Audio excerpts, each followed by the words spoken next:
नमस्कार साथियों, स्वागत है आपका हमारे यूट्यूब चैनल में। और हम देख रहे हैं हिंदी नेट सेट अध्ययन।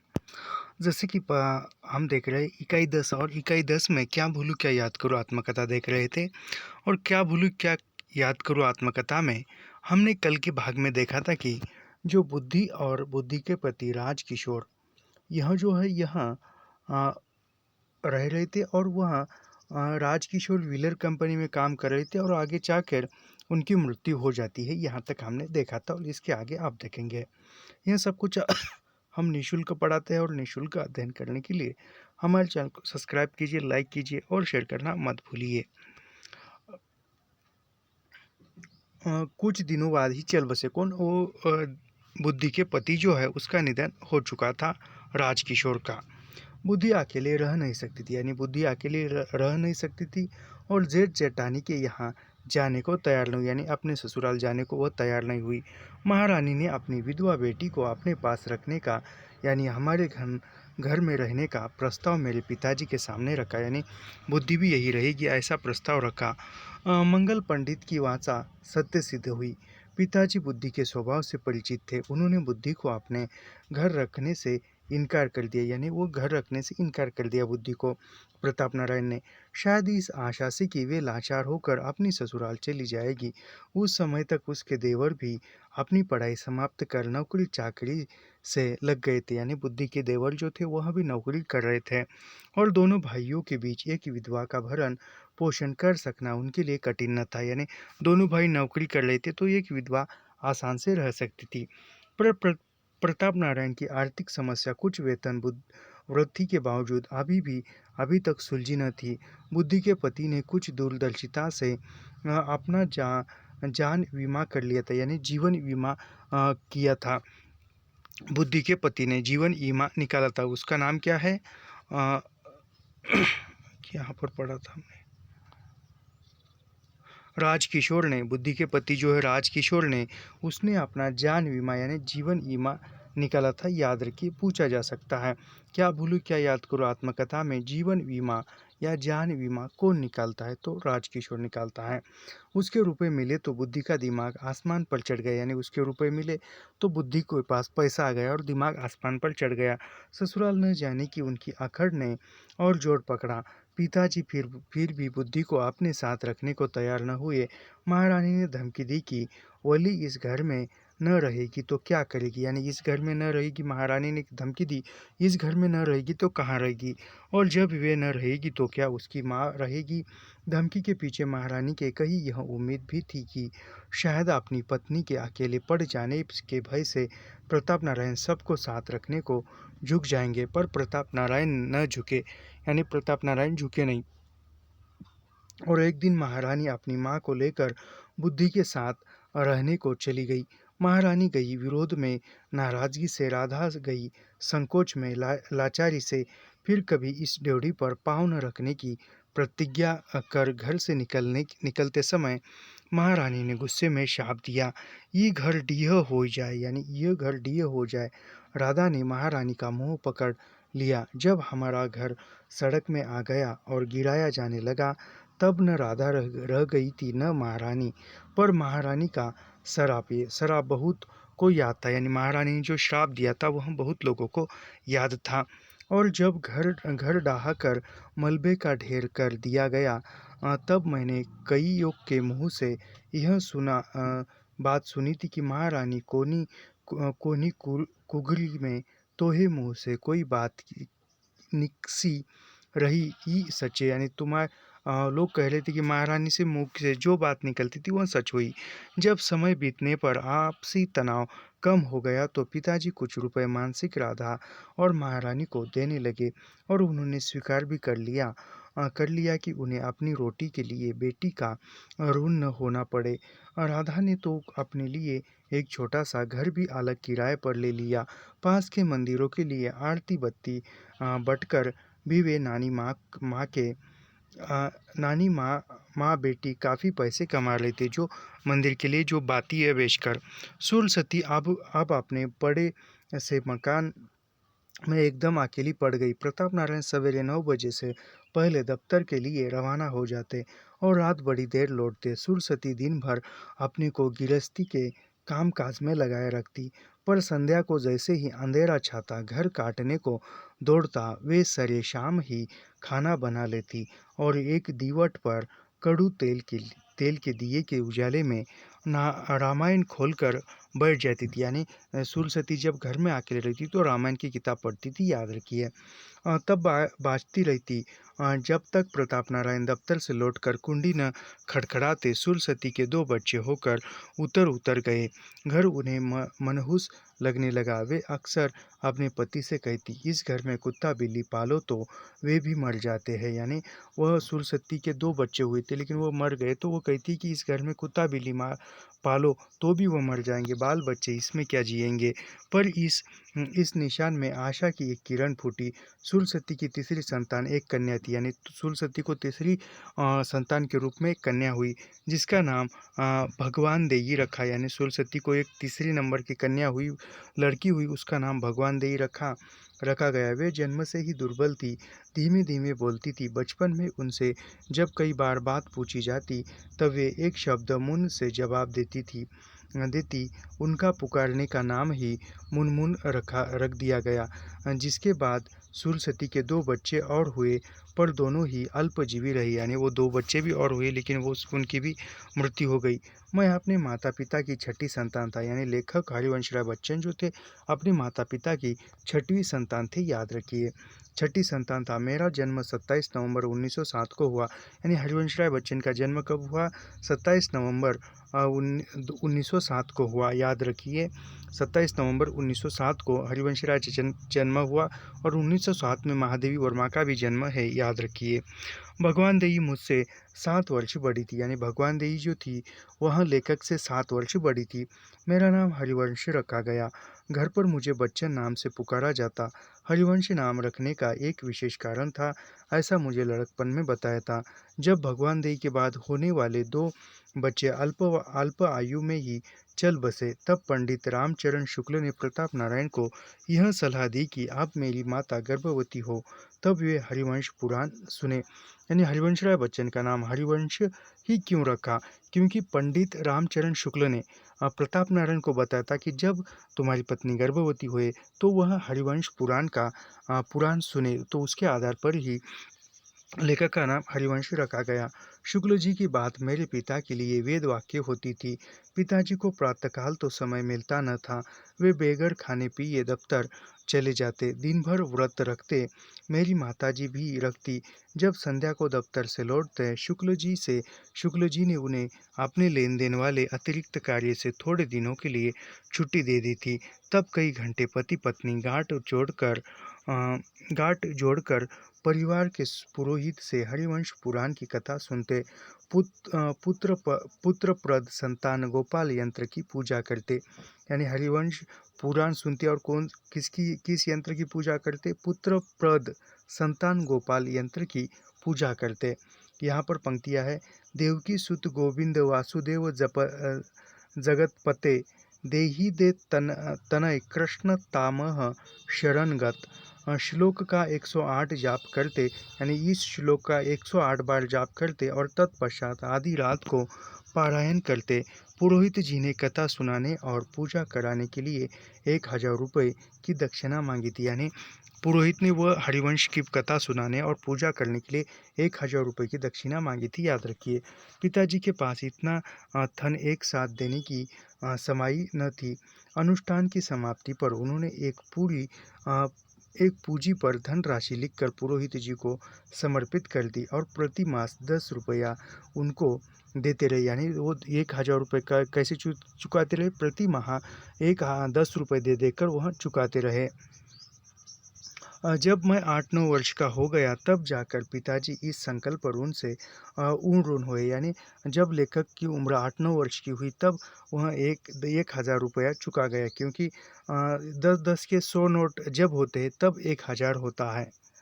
पंडितों ने दानादि में कुछ ऐंठने की गरज से मेरे जन्म पर किंचित चिंतित मुद्रा बनाकर घोषित किया कि लड़का तो मूल नक्षत्र में पैदा हुआ। जैसे तुलसीदास का जन्म मूल नक्षत्र में होता है, उसी प्रकार हरिवंश का भी जन्म मूल नक्षत्र में हुआ था।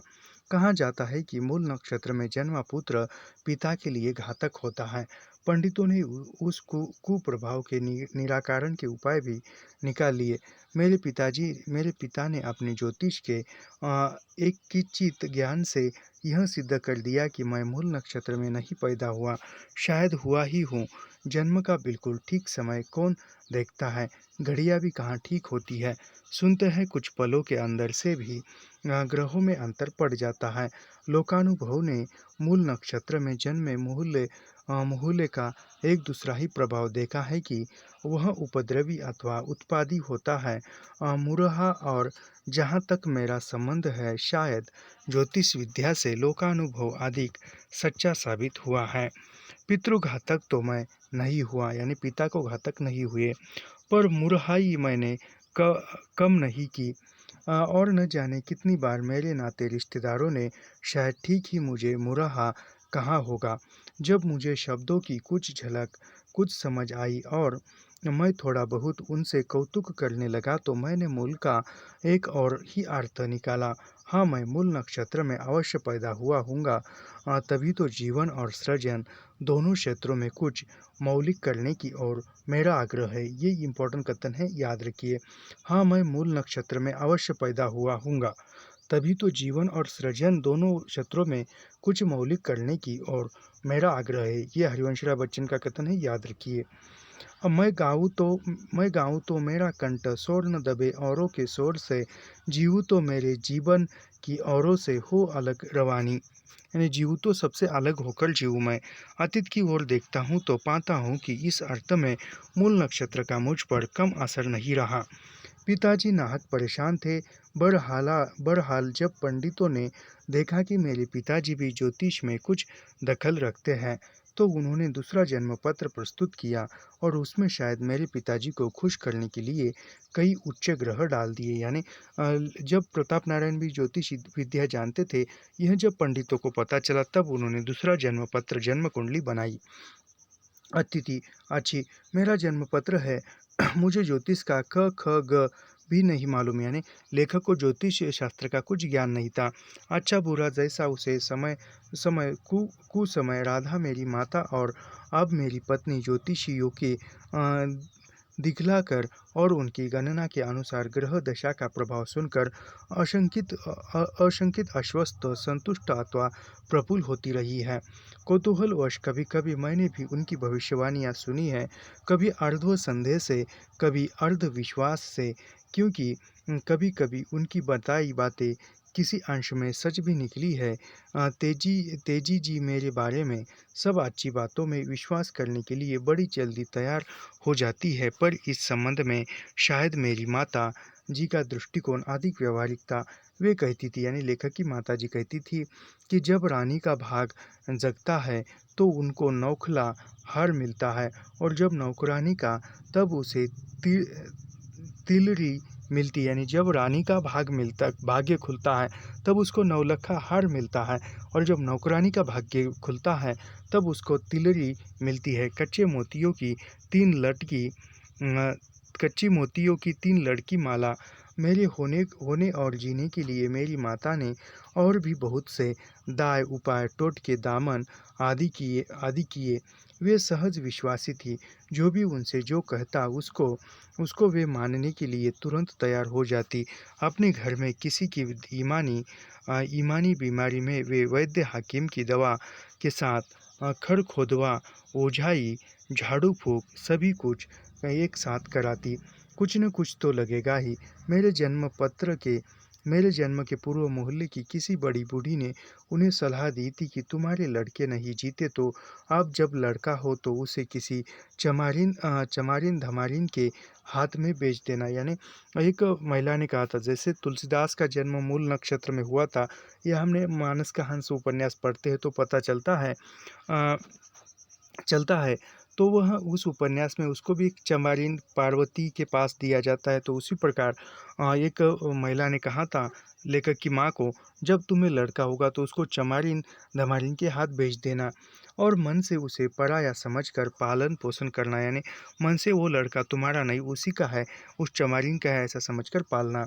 उन दिनों बच्चा जनाने के लिए हमारे यहाँ यहाँ लक्ष्मीनी या चमारिन आती थी, यानी उस समय में बच्चा होते समय जो दाई होती थी उस दाई का नाम क्या था, तो लक्ष्मीनी या चमारिन आती थी। मैं पैदा हुआ तो मेरी माँ ने 5 पैसे में मुझे लक्ष्मी या चमारिन के हाथों बेच दिया और उनके बतासे मंगा कर खा लिए।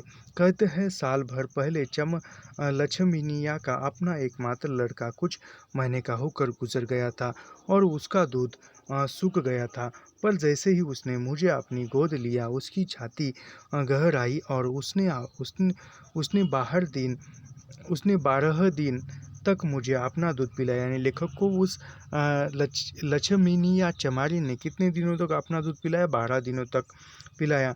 छोटपन में लक्ष्मीनिया को देखते ही मुझे याद है, शायद जब मैं बोलने लगा हूँगा तो मुझे उसे चमारिन अम्मा कहना सिखाया गया होगा और मैंने उसे लंबे लंबे नाम को उच्चारण करने की असमर्थता में उसे संक्षेप में कर दिया होगा। मैं उसे चम्मा कहता था, यानी जो चमारिन अम्मा थी लक्ष्मीनी या चमारिन अम्मा, उसको लेखक चम्मा कहते थे, याद रखिए।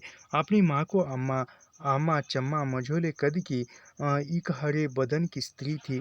रंग सावलापन लिए नाक नक्श सुड़ेल उभरे हुए वह मुझे अपनी माँ से अधिक सुंदर लगती थी। कोनो चमारिन बोली उसकी पतली सुरीली थी। दैन्य विनम्र आंखें उसकी किसी भीतरी ही भीतर पी वेदना से अदृत। अब मैं उसकी वेदना की कुछ कल्पना कर सकता हूँ। मुझे मोल ले लेने के बाद चम्मा के कोई संतान नहीं हुई।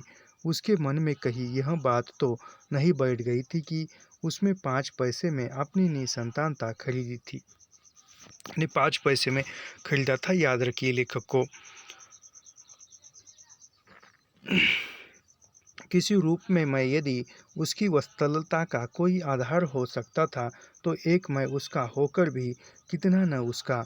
ऐसी स्थिति में मैं यह अनुमान सहज ही कर सकता हूँ कि वह मुझे किसी अभाव भरी दृष्टि देखती होगी और इसे सोचकर मेरा मन भर आता है।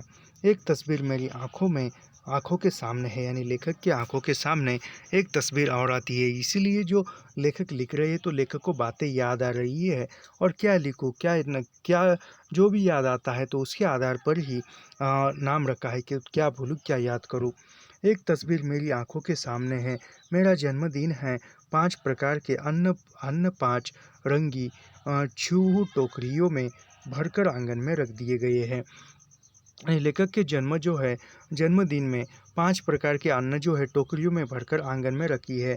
परिवार के पुरोहित आए हैं। प्रजा भी नाई बारी कहरा चम्मा भी आई है। उसे एक नई बूटीदार धोती दी गई है जिसे पहनकर वह दरवाजे पर एक तरफ चिमटी सी खड़ी है। कौन वो चम्मा? उससे कोई छू न जाए, जैसे छू जाए तो अपराध उसी का समझा जाएगा। मुझे नहला धुला नए कपड़े पहना गिन में लाया गया है और मुझसे कहा गया कि टोकरियों को लात मारूं। परिपाटी यह थी कि जो अन्न भूमि पर गिर जाता वह चमारिन का होता था, शेष अन्न प्रजा वर्ग का, यानी जो उस टोकरियों में अन्न रखा था तो मैं उस टोकरियों को लात मारूं। जो अन्न जमीन पर गिरता था वह उस चमारिन का होता था और बाकी का अन्य लोगों का, जैसे ब्राह्मण उसका। ब्राह्मण देवता तो थाली में सीधा सजाकर समर्पित कर दिया जाता था। और जब मैं टोकरियों को ठोकर लगाने को आगे बढ़ा हूँ तो चम्मा गिड़गिड़ाती हुई उठी, यानी जब टोकरियों को लात मारने के लिए लेखक आगे बढ़े तो चम्मा ने गिड़गिड़ाती हुई उठी, जोर से मार मोरे राजा बेटा, यानी जोर से उस टोकरी को लात मार, क्योंकि नीचे ज़्यादा अनाज गिरेगा और मुझे खाने अनाज ज़्यादा मिलेगा। जोर से जब मैं छोटा होऊंगा तो पता नहीं मेरे पाँव में कितनी ताकत होगी और कितना अन्न बेचारी चन्ना को मिलता होगा। पर जब मैं कुछ बड़ा हुआ तो कुछ शरारत, कुछ चम्मा के प्रति सहज अनजान सहानुभूति से मैं लगभग पूरी टोकरियाँ अपनी ठोकरों से उलट देता था और चम्मा अपनी पुरानी धोती फैलाकर अन्न बटोरती, मुझ पर आशीष बिखेरती, कुछ शब्दों अधिक अपने नेत्रों से चली जाती थी। हिंदू समाज ने ये इम्पोर्टेंट है। हिंदू समाज ने जन जन के बीच ऊंच नीच का कटु बोध कराने के लिए कैसे कैसे अजीब तरीके निकाले हैं। मुझे याद नहीं कब मैंने ठोकर मारकर अन्नदान करने से इनकार कर दिया और वर्षगांठों पर मेरा तुलादान किया जाने लगा। ये इम्पोर्टेंट कथन था, याद रखिए। लकड़ी की टाल से बड़ी सी तराजू आती, उसे 3 बलियों के सहारे लटकाया जाता, आम के पल्लवों और गेंदों के फूलों से सजाया जाता और मुझे किसी वर्ष अन्न से, किसी वर्ष फल, किसी वर्ष मिठाई से तोला जाता। यानी लेखक को किसी वर्ष अन्न से तोला जाता, किसी वर्ष फूलों के साथ, फलों के साथ, मिठाइयों के साथ। मुझसे 3 साल छोटे मेरे भाई शालिग्राम भी साथ लपटे पर बैठने को मचलते, जैसे दूल्हे के साथ शहबाला और तौल पर चढ़ी सामग्री पर्जा पवन भिखारियों को बांट दी जाती। यानी तौल जाते थे, एक पारडे में फल रखे जाते या अनाज रखा जाता और एक पारडे में लेखक को बिठाया दिया जाता था। तो यह समझो लेखक है और यह समझो अनाज है, तो इसके बराबर का अनाज जो है अन्य लोगों में, भिखारियों में बांट दिया जाता था। चम्मा की मृत्यु मेरे लड़कपन में ही हो गई थी। बीमार पड़ी और उसकी बीमारों बढ़ती ही गई। यानी चम्मा की जो मृत्यु है वह लेखक जब छोटे थे तब हुई और वह बीमार हो गई और बीमारी के कारण ही उसकी मृत्यु हो गई। तो उसने इच्छा प्रकट की कि अंत समय मेरे हाथों से ही उसके मुंह से तुलसी गंगा जल डाला जाए। मुझे इस कार्य के लिए कोई लिवा ले गया और चम्मा के पीले चेहरे और डूबती आंखों को देखकर मुझे बड़ा डर लगा। यानी वह अंतिमतः पानी पिलाने के लिए।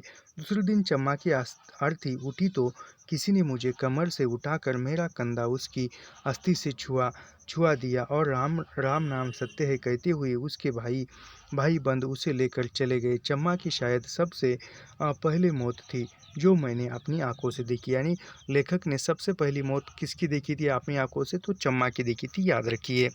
बचपन में चम्मा की झोपड़ी से खेलने खाने और उसकी ममतामयी आंखों के नीचे तरह तरह की शैतानी करने की धुंधली धुंधली सी स्मृति अब भी मेरे साथ है।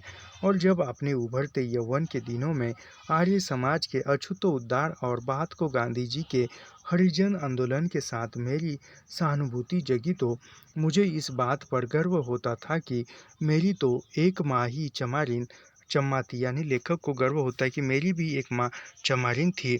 और जब एक दिन शायद नगर के आर्य समाज में आयोजित किसी प्रीति भोज में मैंने अछूतों की पंगत में बैठकर कच्चा खाना खा लिया। यानी एक दिन किसी आर्य समाज में आयोजित था, समारोह था, उसमें प्रीति भोज में लेखक ने अछूतों के साथ बैठकर कच्चा खाना खा लिया, तो मुझे बड़ी प्रसन्नता और संतोष का अनुभव हुआ और मुझे लगा कि मैंने चम्मा की बिरादरी के साथ कुछ न्याय किया। पर मेरे संबंधियों और नातेदारों को यह खबर बड़ी नागवार गुजरी और उन्होंने व्यंग्य से कहा कि आखिर इसने चमारिन की छाती का दूध पिया था। यानी उसने आखिर लोगों ने कहा कि यह इसने जो है आखिर चमारिन की छाती का दूध पिया था, इसलिए वह ऐसा हो गया।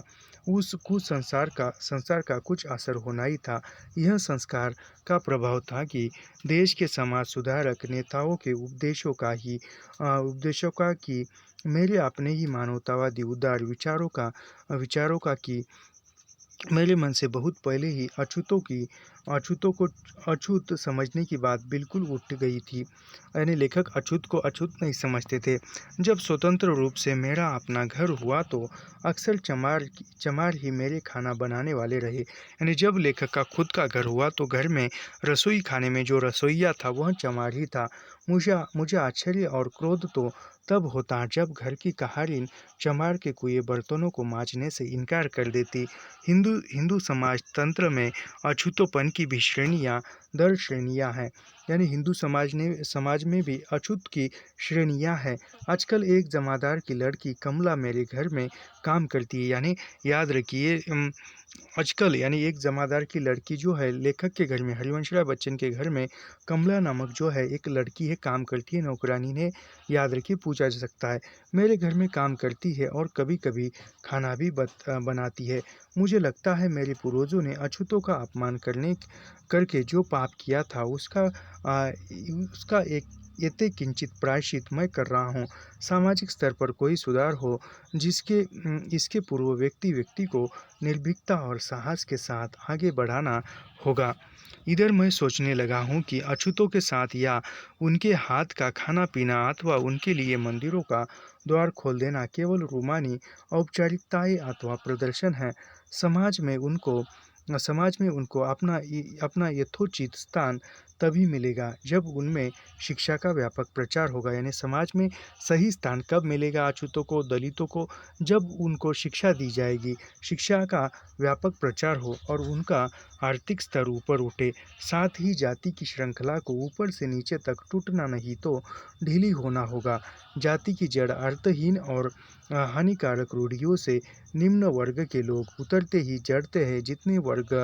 वर्ग जितने ऊंचे वर्ग के लोग, एक छोटा सा कदम इस दिशा में यह उठाया जा सकता है कि लोग अपने नाम के साथ अपनी जाति का संकेत करना बंद कर दे। यानी लोग जो है, कब यह सब संभव होगा? जब जाति ये हो नष्ट हो जाएगी, जब जो लोग जो है अपने नाम के साथ जाति का संकेत करना छोड़ देंगे तब। जिन दिनों मैं यूनिवर्सिटी में अध्यापक था, यानी लेखक जिस दिनों में यूनिवर्सिटी में अध्यापक था, मैं अपने बहुत से विद्यार्थियों को प्रेरित करता था कि वे अपने नाम के साथ अपनी जाति न जोड़े। अपने को राम प्रसाद त्रिपाठी नहीं, केवल राम प्रसाद कहे। यानी त्रिपाठी यानी ये ब्राह्मण होने के संकेत, या ये त्रिपाठी एक विशिष्ट जाति का उपनाम ऐसा समझा जाता है। तो वह कहते हैं कि आपके नाम के साथ जाति मत जोड़िए, केवल नाम। जैसे कि राम प्रसाद राम प्रसाद त्रिपाठी नाम है, तो त्रिपाठी मिटाकर केवल राम प्रसाद कहे। भारत की आज़ाद सरकार चाहती तो एक विधेयक के नाम के साथ जाति लगाना बंद करा सकती थी। कम से कम सरकारी कागजों से जाति का कॉलम हटा सकती थी। इसके परिणाम दूरगामी और हितकर होते, पर अभी उसमें कुछ भी क्रांतिकारी रहने का साहस नहीं है। वह जैसा चला आया वैसा ही, या उसमें थोड़ा बहुत हेर फेर करके चलाए चले जाने में ही अपनी चातुरी और सुरक्षा समझती है। मेरी माँ ने मेरे लिए मानी और कौन कौन सी मान्यताएं उतारी इसकी मुझे याद नहीं। हालांकि मेरे बचपन में उनकी चर्चा बराबर की जाती थी। एकांत बातें शायद अधिक चित्रमय होने के कारण मुझे याद है। जैसे उन्हें किसी ने मुझे बेच देने की सलाह दी थी, वैसे ही उनकी किसी मुसलमान पड़ोसी ने राय दी थी कि सब तरह के आजाब आसेब से बचने के लिए वे मुझे मुरहिम के दिनों में इमाम साहब का फ़कीर बना दिया जाए। यानी एक पड़ोस के मुसलमान ने जब मुहर्रम के दिनों में उसको एक इमाम फ़कीर बना दिया जाए।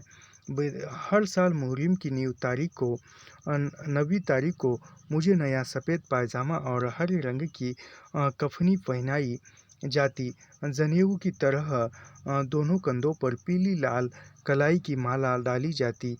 मेरे हाथ में एक छोटा सा बटुआ दे दिया जाता और मैं इमाम साहब का फ़कीर बन जाता। और राधा, जो मेरे जन्म के बाद अपना अधिक समय मेरे साथ बिताने लगी, मुझे मोहल्ले के घर घर में ले जाती। मैं हर ड्यूटी पर पहुंचकर कहता, इमाम साहब का भला। और घर की औरतें निकलकर मेरे हाथों में 1-2 पैसा धर देती, जिन्हें मैं संभाल कर अपने बटुए में रख लेता। संध्या को इन पैसों की गुड़ धनिया यानी गुड़ धनिया जो है मंगाई जाती और उसे सूप में रखकर मेरे हाथे दुलदुली घोड़े को खिलाया जाता, जिसका जुलूस ठीक हमारे घर के सामने से होता, पास के इमाम बाड़े की जाता था। घोड़े के आगे पीछे सैकड़ों मुसलमान नौजवान छाती की जगह पर गोल गोल कट्टे काले कुर्ते पहने और बंदी ताल में जोर जोर से छाती पीटते और एक सदे शोर में हुसैन हुसैन चिल्लाते चलते। बुजुर्ग को साथ होते तो छाती पीटने की रस्म अदाई करते। घोड़े के से बचे तो 2-4 दाने सूप में रह जाते, वे मुझे प्रसाद की तरह खिला दिए जाते। यानी घोड़े ने खाने के बाद जो भी प्रसाद के रूप में सूप में उस दाने बचते थे अनाज के, वह लेखक को खिला दिए जाते मिठाई के। और मैं साल भर के लिए सारी आदि व्याधि से मुक्त मान लिया जाता। जो जुलूस निकल जाता तो कोई करबला की उस लड़ाई की कथा सुनाता जिसमें इमाम साहब और यानी करबला की लड़ाई का जो जिक्र है वह माटी की मूर्तें जो सुभान खा यह जो इसमें रेखा चित्र है राम वृक्ष बेनीपुरी का, उसमें भी करबला की लड़ाई का जिक्र है, याद रखिए। पूछा जा सकेगा कि करबला की लड़ाई का जिक्र निम्नलिखित में से किस रचना में है, तो नाम दिया जाएगा माटी की मूर्तें और ये क्या भूलूं क्या याद करूं अन्य और ये और भी सही है ऐसे, तो दोनों में ही इसका जिक्र है करबला की लड़ाई का, याद रखिए, पूछा जा सकता है। करबला की उस लड़ाई की कथा सुनाती जिससे इमाम साहब और उसके परिवार के लोग शहीद हुए थे। बात को कभी यह कथा मैंने अधिक विस्तार से पढ़ी। लड़कपन में जब मुहर्रम के ढोल की आवाज़ डम डम डम डम कानों में पड़ने लगती तो मैं जान जाता कि मेरे इमाम साहब का फ़कीर बनने का वक्त नज़दीक आ गया है। जब शायद मैं 8-9 साल का था, मुहर्रम दशहरा साथ साथ पड़ता, यानी लेखक जब 8-9 वर्ष के थे तब मुहर्रम यानी जो मुहर्रम है और दशहरा या विजयादशमी दोनों साथ साथ पड़ता था, दोनों साथ साथ आते थे। दोनों के जुलूसों में टकरे हुई हिंदू मुस्लिम दंगे दंगे हुए, तभी से यह रस्म बंद कर दी गई। मेरे लिए मेरी माँ ने 2 एक व्रत भी ठाने थे। हर मास के कृष्ण पक्ष की चतुर्थी को वे निर्जल व्रत रखती थी, यानी सुरसती जो थी वह हर मास के कृष्ण पक्ष में चतुर्थी आती थी, उसको निर्जल व्रत रखती थी, यानी बिना पानी पिए, और चंद्रोदय देखकर फलाहार करती थी। चौथ का चांद रात के देर से निकलता है, गर्मी के दिनों में उन्हें विशेष कष्ट होता और वे मछली की तरह तड़पती। बरसात में कभी कभी चांद दिखला ही नहीं देता और उन्हें भूखे प्यासे सो जाना पड़ता। यह व्रत वे मृत्यु पर्यंत रखती गई, यानी यह जो व्रत था निर्जल व्रत चतुर्थी का, वह लेखक की माँ मृत्यु पर्यंत तक रखती गई। जब से मुझे याद है वे प्रति मंगलवार को संपूर्ण सुंदरकांड का पाठ करती थी, यानी सुरसती प्रत्येक मंगलवार को किस ग्रंथ का, गीता का या अन्य कोई ग्रंथ का पाठ करती थी, तो सुंदरकांड का पाठ करती थी, याद रखिए। हर मंगलवार को, प्रति मंगलवार को हनुमान जी को मगध के लड्डू चढ़ाती, यानी हनुमान जी को कहाँ के लड्डू चढ़ाती थी, तो मगध के लड्डू चढ़ाती थी।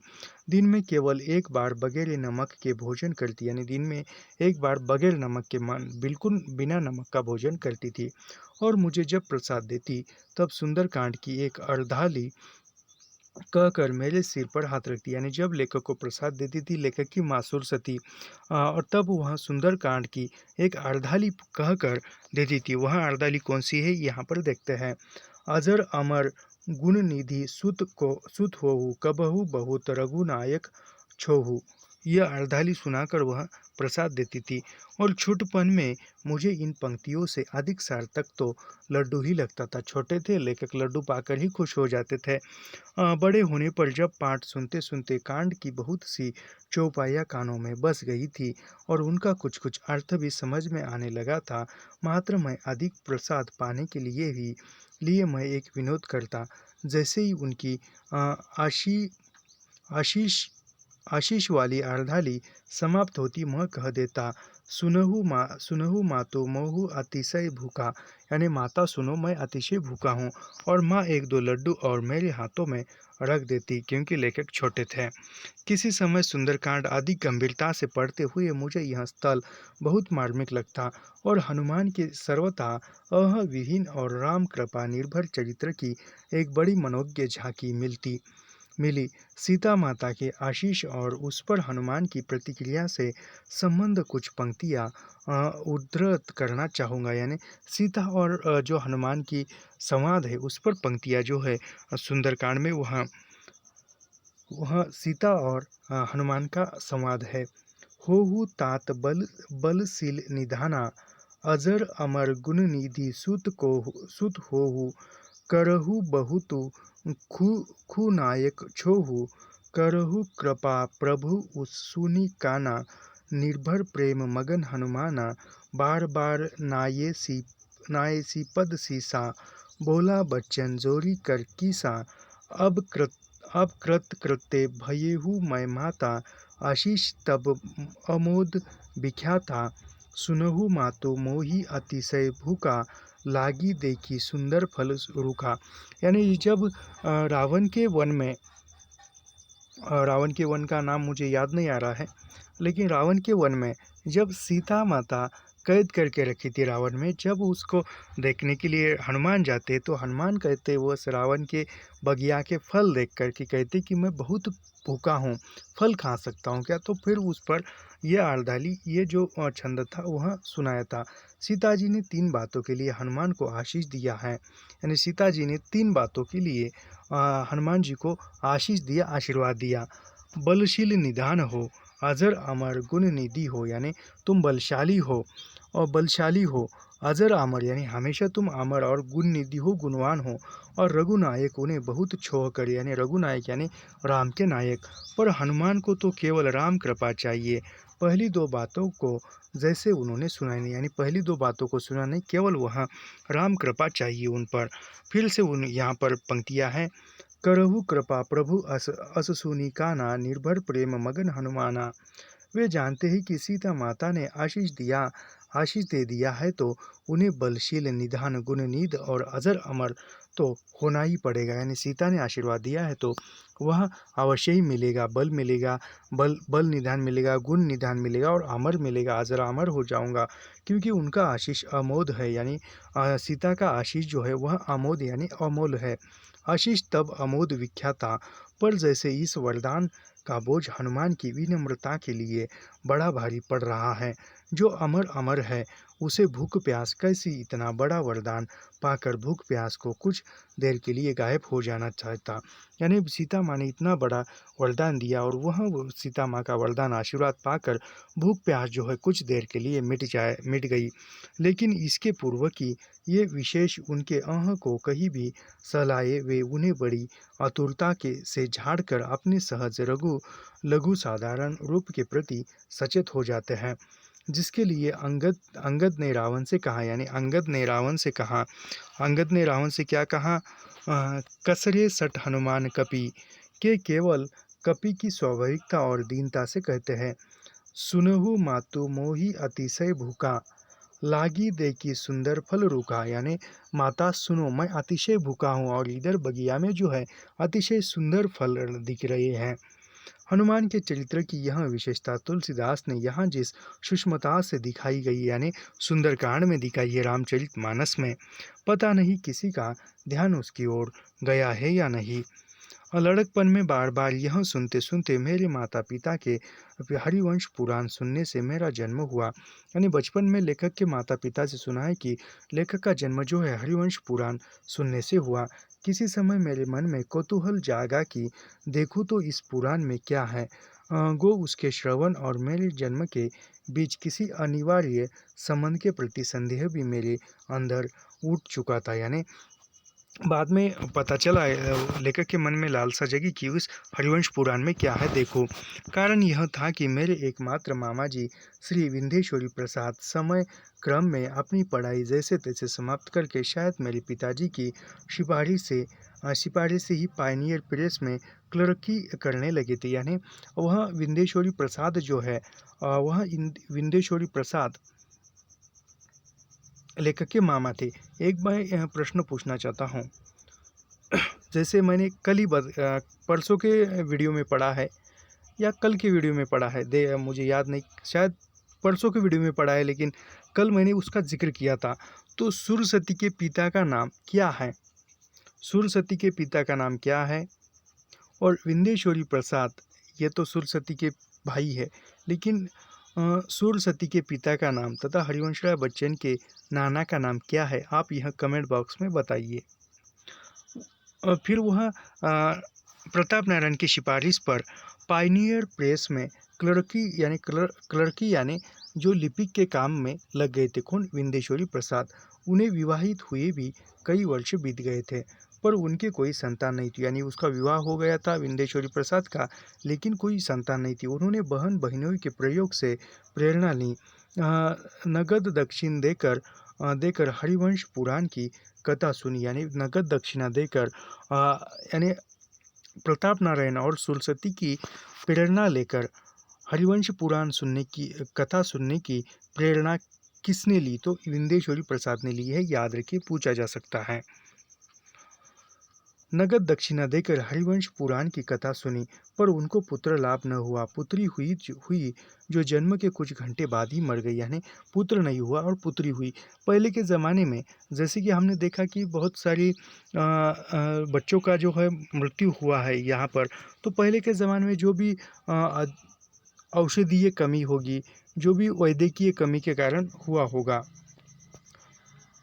एक लड़का नहीं हुआ हरिवंश पुराण लेकर, लेकिन लड़की हुई, लेकिन कुछ समय के बाद, कुछ घंटों के बाद ही मर गई। और फिर मेरी मामी की कोई संतान न हुई और मेरे मामा जी दफ्तर से बचा सारा समय धार्मिक ग्रंथों में पठन चिंतन, साधु संगत और इश्क हकीकी की शायरी में लगाने लगे।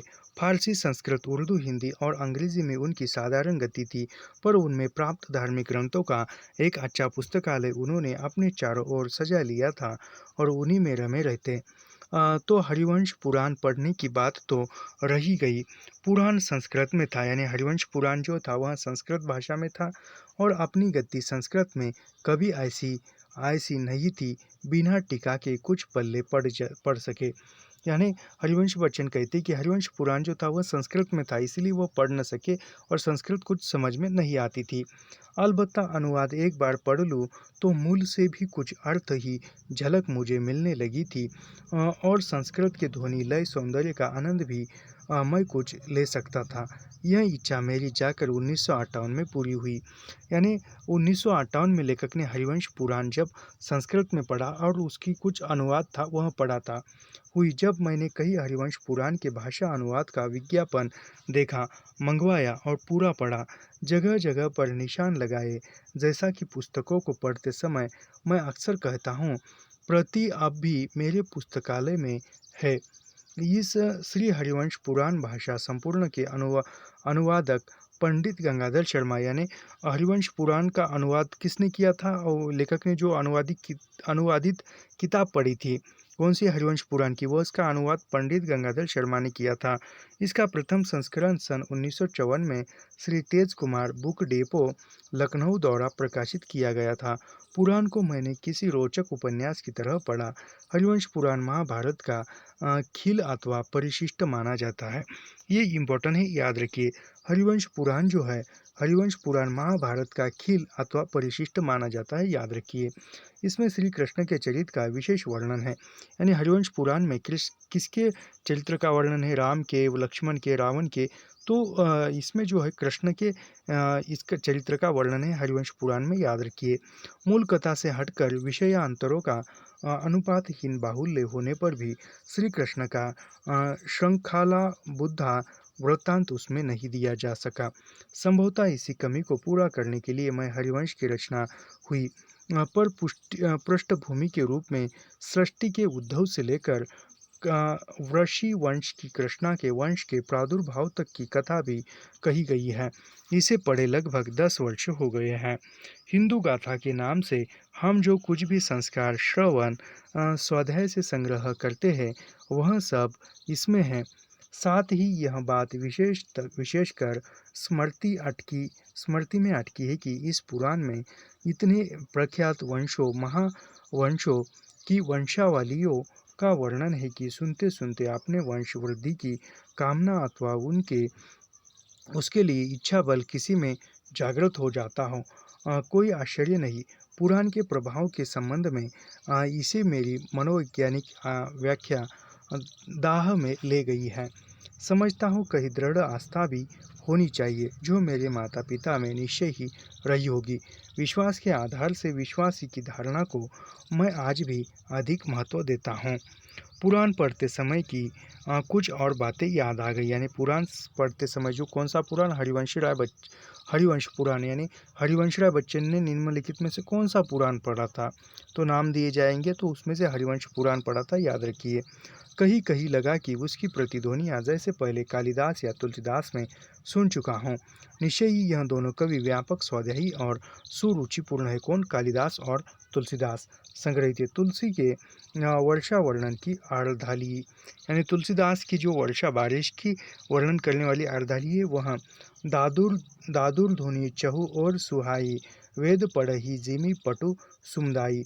जो कि त्यों हरिवंश के संस्कृत श्लोक की हिंदी प्रकृति, यानी जो ऐसी की ऐसी ही संस्कृत इसकी हिंदी प्रतिलिपि। लोचन मग राम ही उर उर आनी, दीने पलक कपाट सयानी। राम की जगह घंद घंग कर दिया जाए तो प्राय इसी रूप में श्रीमद् भागवत में राम प्रसंग में मौजूद है। लेत लेत चढ़ावत देखत, लेत चढ़ावत खेचत गाढ़े, लखा न कहू रहे सब गा ठाठे।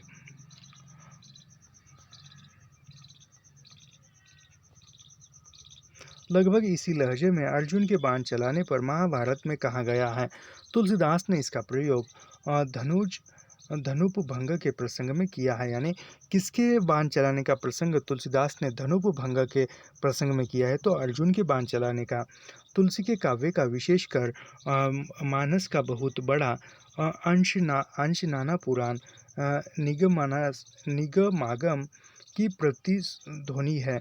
इसके कारण कुछ लोगों ने तुलसी की मौलिकता पर प्रश्न चिन्ह लगाने का दुस्साहस किया है, लेकिन तुलसी की परिष्कृत रुचि ऊंच नीच आँच ही से वे स्वयं उसके प्रति अपने को सचेत सिद्ध करते हैं। और यथा प्रसंग सटीक स्मृति एक ऐसी दुर्लभ उपलब्धि है कि उसके सामने मौलिकता पानी भरती है। एक और बात याद आ गई है। द्वारिका में पारिजात के आगमन के प्रसंग में श्वेत कोकिल का वर्णन आता है। यानी द्वारिका में पारिजात के आगमन में, यानी द्वारिका में जब पारिजात का आगमन होता है तब एक श्वेत कोकिल यानी सफ़ेद रंग की कोकिल का वर्णन हुआ है। अपनी एक कविता में मैंने कोकिल के पहले गोर अथवा श्वेत होने की कल्पना की थी। काली तो वह मधुर कंठ पाने के लिए तपस्या करने से हो गई थी। लेखक कहते हैं कोकिल का रंग जो था वह सफ़ेद था, लेकिन मधुर कंठ यानी मधुर स्वर पाने के लिए तपस्या की और वो काली हो गई थी। उसकी वह पंक्ति कही थी, उसकी जो कविता की पंक्तियाँ है, कौन तपस्या करके कोकिल इतना इतना सुमधुर स्वर पाया, कौन तपस्या करके कोकिल काली कर डाली काया। यानी हे कोकिल, तुमने कौन सी ऐसी तपस्या की जो तुमने स्वर पाने के लिए तुमने कौन सी तपस्या की जो तुम्हारी जो काया है, जो तुम्हारी त्वचा है, तुमने इतनी काली कर दी है। एक और बड़ी मनोरंजक बात है, भविष्य पर्व कली युग के लक्षण बताए गए हैं। प्राय 1500 वर्ष पूर्व जो भविष्यवाणी की गई थी वह आज कितनी सत्य उतरती है।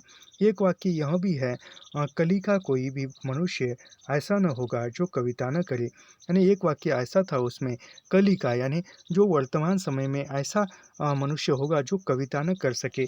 कम से कम अपने देश में कवियों की जो बाढ़ आई है उसे देखते हुए पुराणकार के सामने नतशीर होना पड़ता है। आज के मनोविकारों का तो उससे निश्चय ही देख लिया। क्या उसने यह भी देख लिया था कि इन मनोविकारों को अभिव्यक्ति देने वाले हर वाणी कविता की संज्ञा पा जाएगी। इसे आप चाहे तो संस्कार का अभाव कह सकते हैं कि हरिवंश पुराण पर लिखी कोई भी चीज़ मुझे आकर्षित करती है। कुछ वर्ष हुए मैंने डी वीना पांडे लिखित हरिवंश पुराण का सांस्कृतिक विवेचन प्रकाशन शाखा सूचना विभाग उत्तर प्रदेश लखनऊ 1960 का विज्ञापन देखा। मैंने पुस्तक मंगाकर ध्यान से पढ़ी और इससे पुराणों और उक्त पुराण के संबंध में विशेषकर मेरे ज्ञान की वृद्धि हुई। पुराण को एक विशिष्ट और विशुद्ध भारतीय विद्या है, जिसकी तुलना की कोई विद्या विश्व में किसी साहित्य में नहीं है। पुराण प्रकृति, धर्म, दर्शन, अध्यात्म, ये इम्पोर्टेंट है, याद रखिए।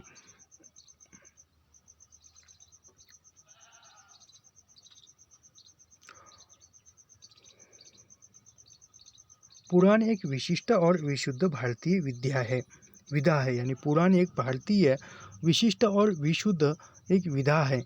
तुलना की कोई विधा विश्व में साहित्य में नहीं है। यानी पुराण की जो तुलना करने की विधा जो है वह साहित्य में या विश्व में नहीं है।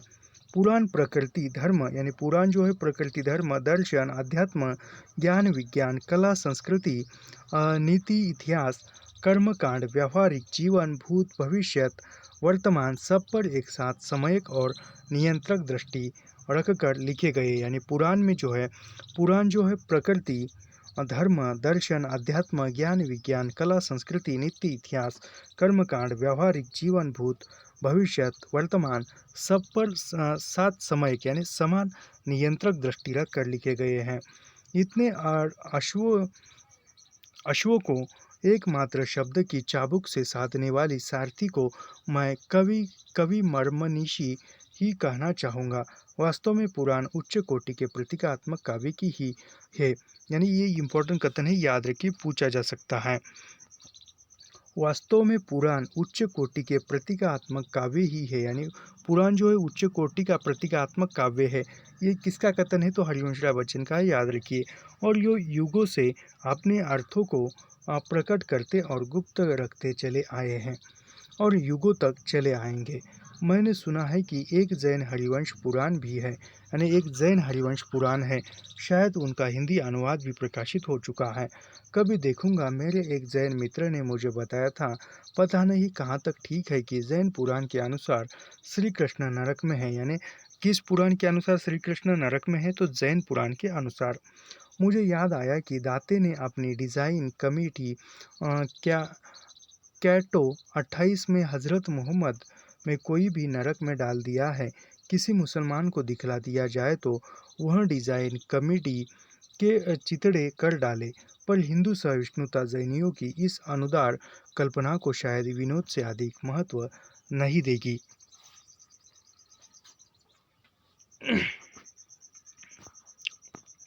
लड़कपन की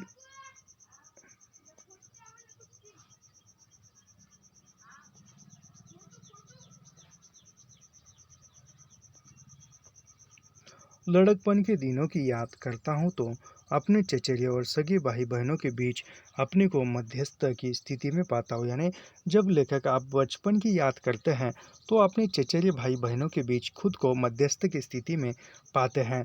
एक भाई शिव प्रसाद और चार बहनें दुर्गा, द्रौपदी, कैलाशा और भगवान देवी मुझसे बड़ी। याद रखिए, लेखक का एक भाई था, उसका नाम क्या था? शिव प्रसाद। और चार बहनें थी, उस चार बहनों के नाम क्या थे? तो उस चार बहनों के नाम थे, एक मिनट, उस चार बहनों के नाम जो थे, वह उस चार बहनों के नाम थे दुर्गा, द्रौपदी, कैलाशा और भगवान देई। मुझसे बड़ी थी, यानी वह बड़ी थी।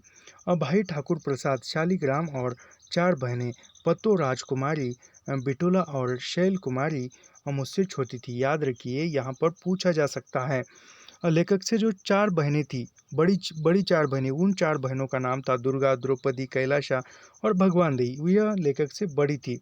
और दो भाई थे, एक भाई भाई ठाकुर प्रसाद और दूसरा भाई था शालिग्राम। ये चार बहनें पत्तो, यानी और चार बहनें हैं। वह चार बहनें कौन सी? पत्तो, राजकुमारी, बिटोला और शैल कुमारी मुझसे छोटी थी। यानी लेखक से बड़ी बहनों के नाम क्या थे? दुर्गा, द्रौपदी, कैलाशा, भगवान देई। यह जो थी लेखक से बड़ी थी। और लेखक से चार बहनें छोटी थी। वह चार बहनें कौन सी थी? राजकुमारी, बिटोला और शैल कुमारी। यह लेखक से छोटी थी। अपने से बड़े भाई के रूप में मैं एक नाम और गिनाना चाहूँगा, मंगल पंडित। यानी लेखक से बड़े भाई के रूप में और एक नाम है मंगल पंडित। एकमात्र पुत्र करकल का, शायद उनका यह नाम कर्क लग्न में पैदा होने से लग पड़ा था। उनका घर हमारे घर से मिला हुआ था और वे हमारे परिवार के ही सदस्य के समान थे। मुझे कोई छुटपन से ही उन्हें करकल का दा कहना सिखलाया गया था, जैसा उन्हें मुझे अपना छोटा भाई समझना वे पड़े। यानी मंगल प्रसाद का ही नाम जो था वह करकल था। याद रखिए, पूछा जा सकता है।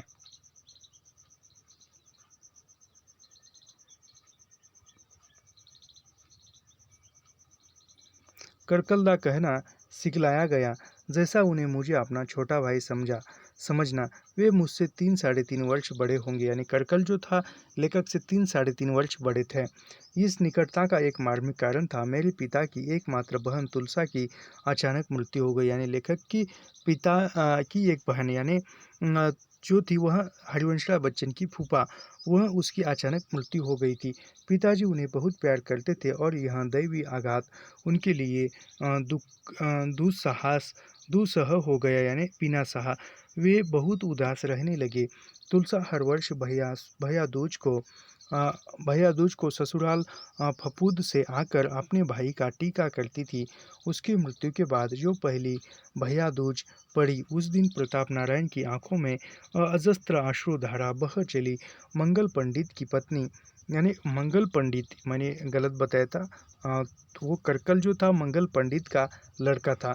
मंगल पंडित की पत्नी सुंदर ने अ, उनकी यह दशा देखी, यानी याद रखिए मंगल पंडित और सुंदर यह दोनों पति पत्नी हैं और इनका बेटा करकल है। देखी और उसका जी भराया। उन्होंने रोली मिठाई लाकर पिताजी का टीका किया और कहा कि आज से मैं तुम्हारी बहन बनती हूँ। सुंदर ने आजीवन यह स्नेह बंधन निभाया। वे हर हर वर्ष रक्षाबंधन के दिन पिताजी के साथ में राखी बांधती और भैया दूज को अपना टीका करती और उनके पसंद की खूब सी मिठाइयाँ उनको खिलाती। हम लोगों को उन्हें बुआ कहना सिखलाया गया। छूटपन से ही करकल मुझको इतना प्यार करते थे कि इतना मेरे संग संग रहते थे कि मेरी माँ उन्हें देखकर अक्सर कहती कि इनका तो हमारी कोख से जन्म कह रहा, यानी इसका तो हमारे पेट से जन्म हुआ है, ऐसा नाता है।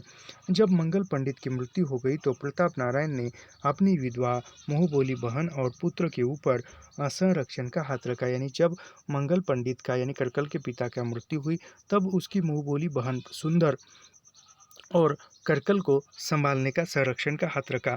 मंगल पंडित को देखने देखने की मुझे धुंधली सी याद है।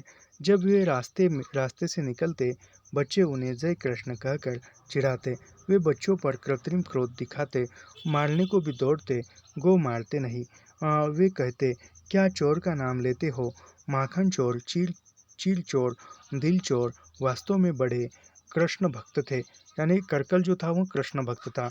कृष्ण नाम से चिढ़ने का अभिनय केवल इसलिए करते थे कि उनके चारों ओर उनके आराध्य का नाम ध्वनित प्रतिध्वनित होता रहे। जाड़े के दिनों में सवेरे सवेरे मुंह में खैनी दाबे, मोटी सी रजाई ओढ़े, पाँवों में काठ के पोले पहने खटर खटर करते हुए उनके चलने की तस्वीर अब भी मेरी आंखों में के सामने है। एक बार चक के जीवन को पद्यबद्ध करने की बात मेरे मन में उठी उठी थी जब वहाँ सड़क में आ गया। गोल्ड स्मिथ के डेज़डेल विलेज की समता पर शायद श्रीधर पाठक के उजड़ ग्राम को किसी से सुनने या पढ़ने की स्मृति। याद रखिए, यहाँ पर गोल्ड स्मिथ के डेज़डेल विलेज का जिक्र आया है और श्रीधर पाठक का उजड़ ग्राम, इन दो ग्रंथों का भी जिक्र आया है। याद रखिए, दो ग्रंथ कौन से हैं, डेज़डेल विलेज और उजड़ ग्राम। उजड़ ग्राम श्रीधर पाठक का है और गोल्ड स्मिथ का डेज़डेल विलेज है, याद रखिए। उसकी पंक्तियां हैं, लेखक ने लिखा है, चक पर जीरो रोड बन गई, बातें हुई पुरानी, यही लड़कपन बीता मेरा, बीती शुरू जवानी। कितना अच्छी पंक्तियां है, याद रखिए। चक पर जीरो रोड बन गई, बातें हुई पुरानी, यही लड़कपन बीता मेरा, बीती शुरू जवानी। यह रचना अभ्यास मात्र होकर रह गई। मंगल मंगल पंडित पर लिखी कुछ पंक्तियाँ मुझे अब तक याद है, यानी मंगल पंडित पर लिखी हुई पंक्तियाँ लेखक की याद है। वह पंक्तियाँ कौन सी है, जब मंगल पंडित चलते थे मोटी ओढ़ रजाई, मूर्तिमान जाड़ा तब मुझको पड़ता था दिखलाई, बच्चे उनको देख मचाते कृष्ण नाम का रोला, वह दौड़ते दौड़ न पाते पहने पाओ पोला। ये जो है मंगल पंडित पर लिखी हुई पंक्तियाँ है, लेखक ने याद रखी है। इसमें मैं अपना सौभाग्य ही मानता हूँ कि मेरा बाल्यावस्था में नियति ने मुझे एक संतुलित स्थिति में रख दिया था। दो भाई चार बहनें मुझसे बड़ी, दो चार दो चार बहनें मुझसे छोटी, यानी चार बहनें बड़ी और चार बहनें छोटी। बड़ों से कुछ सीखने को, छोटे को सिखाने को, यानी बड़े से कुछ सीखने को मिला और छोटे को सिखाने को मिला। बड़ों से कुछ दबने को और छोटे को कुछ दबाने को, यानी बड़ों से कुछ दबने को और छोटे को दबाने का अधिकार मिला। 13 क्या यह अशुभ संख्या थी, यानी 13 जो थी यह अशुभ संख्या थी। 13 क्या असंख्य शुभ संख्या थी, जिससे मेरी समोरी पत्तो मोहन चाचा की लड़की को छोटी उम्र में ही हमारे बीच से उठा लिया गया। यानी 13 जो, यानी समोरी पत्तो, यह मोहन चाचा की लड़की थी। समोरी पत्तो यह मोहन चाचा की लड़की थी और लेखक की चचेरी बहन थी। जब वो छोटी थी तभी उसकी मृत्यु हो गई। पत्तो मेरे खेल कूद की सबसे निकट और सबसे प्रिय सहेली थी। यानी लेखक के खेल कूद में सबसे निकट और सबसे प्रिय सहेली कौन थी? तो पत्तो थी। याद रखिए, वह पत्तो कौन थी? तो मोहन चाचा की लड़की थी। एक दिन वह बीमार पड़ी। बच्चों को उनके पास जाने की मनाही कर दी गई। फिर मैंने उसे कभी नहीं न देखा। उसका सहसा गायब हो जाना मेरे बाल मन की एक पहेली बन गई। पत्तो कहाँ गई? लोग अक्सर बात करते हैं और शायद सोचते हैं कि दूर खेलते बच्चे उनकी बात नहीं सुन सके रहे हैं। बच्चों के कान बड़े चौकन्ने होते हैं। मैंने भी दूर खड़े होकर एक दिन बड़ों की बातों से उनका कि पत्तों पर मर गई, यानी सुना बड़ों के मुंह से कि पत्तों मर गई, और मेरे मन में तरह तरह के प्रश्न उठने लगे। मैं अक्सर सोचता, क्या बच्चे मरते भी हैं? मरना क्या होता है? मरना क्या होता है? मरना क्या यही है कि बच्ची भाप सा बनकर शून्य में विलीन हो जाती है। यानी लेखक छोटे थे, उनको क्या पता, तो वो विचार करते हैं कि मरना क्या होता है, मरना क्या होता है। फिर अंतिमतः वह सोचते हैं कि मरना यही होता है कि बच्ची जो है भाप सा बनकर शून्य में विलीन हो जाती है। क्या किसी दिन इसी तरह मेरी सत्ता का भी लोप हो जाएगा तो वह अनुभव कैसा लगेगा? इन बातों को सोचते सोचते मेरी आंखों के सामने अंधेरा सा छा जाता। मेरे पाँव के नीचे से धरती खिसक जाती और मेरे कपड़े पसीने से तरबतर हो जाते। मैं अपने से पूछता, क्या क्या मैं मर मर रहा हूँ? और इस भयावह स्थिति से बचने को मैंने अपने किसी बड़े भाई या बहन के पास जाकर उससे खेल या उसकी पढ़ाई में एकाएक विघ्न डालने लगता। उसके कार्यकलाप में आघात पहुंचाने की दृष्टि से नहीं, अपने आप को यह विश्वास दिलाने के लिए कि मैं भाप नहीं हूँ, यानी मैं भाप नहीं हूँ, शून्य शून्य नहीं हूँ, मैं जीवित हूँ, यह दिलाने के लिए मैं कुछ स्थूल ठोस हूँ, कुछ बिगाड़ बना सकता हूँ। इस प्रकार के दौर मुझे कई वर्ष तक आते रहे। बात यह हुई थी कि पत्तों की लाश को हम बच्चों की आंख बचा कर ले जाया गया, यानी पत्तों की लाश को बच्चों को नहीं दिखाया गया। और जब मैंने उसकी मौत की बात सुनी, तब मृत्यु का यह विचित्र रूप मुझे विचलित करने लगा। मुझे पता नहीं घर और बच्चों की क्या प्रतिक्रिया हुई। प्राय बच्चे आंख ओट हुई चीज़ को जल्दी भूल जाते, यानी बच्चे जो है आंखों से ओझल हुई चीज़ जल्दी भूल जाते। शायद मैं और बच्चों से अधिक भाव प्रवण था। मेरे जन्म के लगभग 3 वर्ष बाद मेरे छोटे भाई का जन्म हुआ, यानी लेखक के जन्म होने के बाद 3 वर्ष बाद जो है छोटे भाई का जन्म हुआ। मेरी माता उनका नाम मेरे नाम हरिवंश राय से जोड़ने पर रघुवंश राय रखना चाहती थी। यानी छोटे भाई का नाम, लेखक का नाम हरिवंश राय रखा, तो छोटे का नाम रघुवंश रखना चाहती थी। पर तभी मोहल्ले में किसी के रघुवंश नाम के लड़के की मृत्यु हो गई, यानी तभी मोहल्ले में किसी का रघुवंश नाम था और उसकी मृत्यु हो गई। फिर माँ ने सोचा कि हम इसका नाम रघुवंश नहीं रखेंगे। माँ को लगा कि रघुवंश नाम रखने से पड़ोसी को बराबर अपनी लड़की की याद आती रहेगी, यानी रघुवंश नाम रखने से अपने पड़ोसी को अपने लड़के की याद आती रहेगी। शायद इस नाम को अशुभ भी समझा हो, इसलिए उन्होंने अपने छोटे लड़के का नाम शालिग्राम रखा। यानी लेखक के हरिवंशराय बच्चन के छोटे भाई का नाम लड़के का बताया, सॉरी, तो छोटे भाई का नाम शालिग्राम रखा। और देखा जाए तो ये प्रश्न पूछा नहीं जाएगा, लेकिन मैं बताऊंगा आपको कि अमिताभ बच्चन के चाचा का नाम शालिग्राम था, याद रखिए। दिया पुकारने का नाम रज्जन बच्चन के वजन पर शालिग्राम के जन्म के 3 वर्ष बाद मेरी छोटी बहन हुई, यानी याद रखिए, सबसे बड़ी जो थे हरिवंश राय, फिर उसके बाद शालिग्राम 3 वर्ष छोटे, फिर इससे 3 वर्ष छोटे एक छोटी बहन थी, उसका नाम शैल कुमारी, यानी छोटी बहन थी, उसका नाम क्या था? तो शैल कुमारी था, याद रखिए।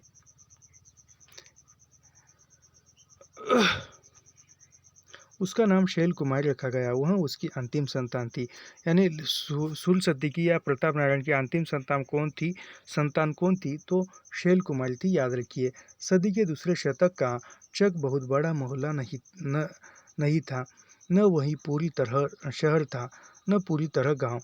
जैसे गांव का कोई हिस्सा शहर बनने के क्रम में हो, अथवा शहर का कोई हिस्सा गांव के खेत खलिहान में ज़बरदस्ती धँस गया हूँ। पर उस छोटे से मोहल्ले में विविधता भरपूर थी, यानी ज़्यादा शहर भी नहीं था और गाँव भी नहीं था। पहले अपनी पीठ पर चढ़कर और बाँध को अपनी उँगली पकड़कर राधा ने उस मोहल्ले की मुझे इतनी परिक्रमाएँ कराई थी, और बड़े होने पर अपने खेल-कूद के दौरान मैंने उसके इतने चक्कर लगाए थे कि उसका जुग्राफिया जुग्राफिया यानी जियोग्राफिया भूगोल मेरे पाँव के तलुओं और हाथ की उँगलियों तक को मालूम था। कोई मेरी आँखों पर पट्टी बाँधकर मुझसे मोहल्ले में किसी तरह पहुँचने को कहता तो शायद ही मुझसे गलती होती। मैंने उस मोहल्ले के गली-कूचों को ही नहीं पहचाना था, उसमें रहने वालों को भी देखा, जाना और उससे एक प्रकार को अकेलापन का अनुभव किया था। मोहल्ला तो मुझसे मेरे यौवन में छूट गया था, यानी मोहल्ला जो था वह जवानी में यौवन में छूट गया था। जिस नगर में वह मोहल्ला था वह भी प्राय 15 वर्षों से मुझसे छूट गया। मोहल्ला भी बिल्कुल बदल गया है। नए रास्ते, नए मकान, नए लोग, लोगों के नए, यानी सब कुछ बदल गया है। नए लोग, नए नए मकान, सब कुछ नया हो गया है। उसके चेहरों पर नए ज़माने की, नए ख्यालों की मोहर छाप। फिर भी कभी वहाँ गया हूँ तो नया सब स्वप्निल सा होकर अंतर्धीन हो गया है, और पुराना सब एक एक रेख कर एक रंग में साकार होकर सामने खड़ा हो गया है। और मुझे उस जादू से निकलने में कुछ समय लगा। निकलने के लिए कुछ कोशिश करनी पड़ी। जहाँ पर परीक्षा में पूछे जाने होंगे वहीं पर मैं विश्लेषण करूँगा। थोड़ा सा पढ़ते हैं और रुकते हैं। निकलने के लिए कुछ कोशिश करनी पड़ी। हमारा मकान उत्तर मुख था, यानी लेखक के मकान का जो दरवाज़ा था वह उत्तर दिशा में था। सामने खुला ऊंचा नीचा मैदान था।